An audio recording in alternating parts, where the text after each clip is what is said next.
بسم اللہ الرحمن الرحیم۔ محمد ماروا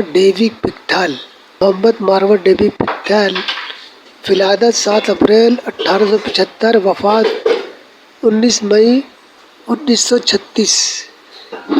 انگلینڈ کے عالم دین تھے جنہیں ان کے قرآن کے انگریزی ترجمے 1923 کے لیے یاد کیا جاتا ہے۔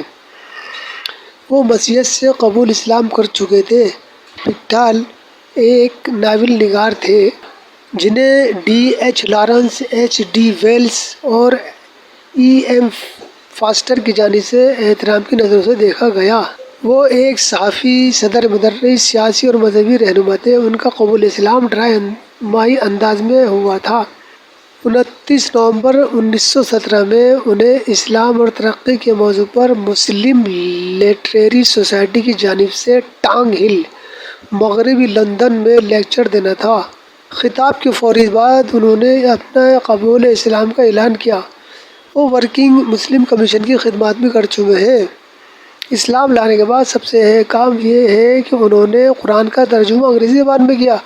اس کے لیے پہلے عربی زبان سیکھ کر عبور حاصل کیا، پھر قرآن کا ترجمہ کیا۔